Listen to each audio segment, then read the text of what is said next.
So we have the lovely Shana here, and we're going to do extend her lashes, make her lashes more full.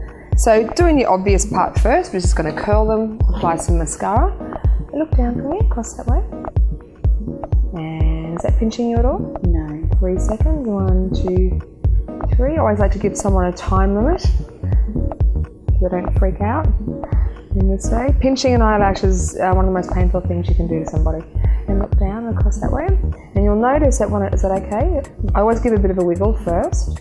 And you'll notice I never pull the lid far away from where it's meant to be. So if your model needs to blink, that's fine. Metal combs, what's so great, you can use any mascara on it. What makes most mascaras different from each other is just the wand. Most time the formula is very similar.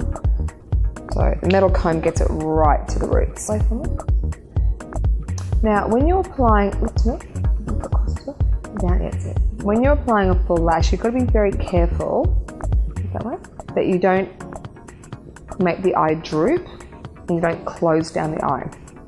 How you make an eye droop is if you put a lash on that's just too heavy for her own lashes, meaning there's no support system, so they just drop. So if you've got a really fine baby lash, natural lash, put a very baby fine full lash on. You can get these what they call like natural lashes that are so fine. If you put them on first, they're a really good support system.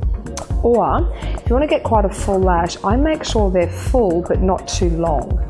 These ones are just from Model Rock. So if you go too long, they'll go down before they go up, closes the eye off. That's why with eyelash extensions, you've got to be very careful because sometimes they weigh the eye down. Just going to use some glue. So I've taken a full lash, I cut them into threes. I always cut full lashes into threes. A few reasons. One, it's more comfortable to wear.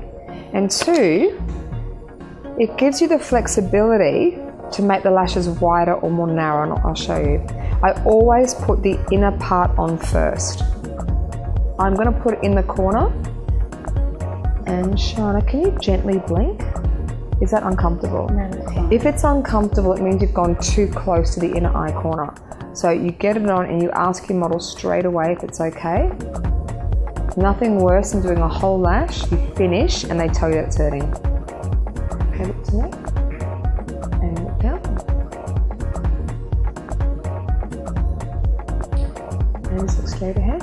Now, if you have a really rounded eye, a fantastic trick is don't use the end of the eyelash. Take this middle piece here and put it on the end, and then use really short singles in the middle, and what it will create is more of a lift. The more rounded the eye, the shorter you have to keep the lash in the middle because you'll make the eye droop. Just pinching that in. Eyelash applicators will change your life. And this is what this magic tool does. You clamp it.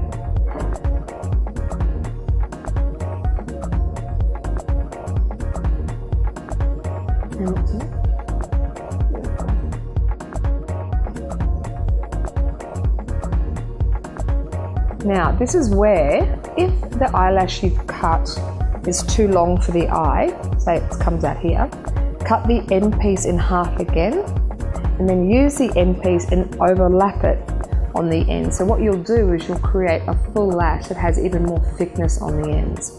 So just to rephrase that, with your end piece, if this is too long for her eye, cut the end piece in half, put that on the eye, then use the piece that you have left over and stick it on top of the end lash, give you that extra fullness. Now, really another important point, look down again for me. To lift the eye, there's a little trick you can do. With the very end of the lash, you can lift it and put it slightly onto the skin, ever so slightly. And the other thing is don't put lashes all the way to the end of the natural lash line. If you do, when you look straight ahead, the eyelash will droop. It's really important when you're finished with your lash, the end of the lash lifts the eye. So it should sit corner of the nose, corner of the eye. It should sit on that angle. If you put the lash too low, it'll droop. And then what you do, look up, always get your model to look straight up and check for gaps. The reason for that too is all photographers, when they shoot beauty, most times they'll shoot under a lash, not on top. So check the gaps. And then if you want to, I'm going to add some singles on the end. So just remember to recap. you've got a really, really fine lash. Don't ever make lashes too long. It's better to make them thicker than longer. Like even if you have someone that's got naturally long lashes but they're thin, put shorter ones in between. Short individuals, give that fluffiness to it. And you can also go back and reapply mascara on top of them if you wish. And then look straight, and then you can see the difference between the two lashes, but it doesn't make the eye droop.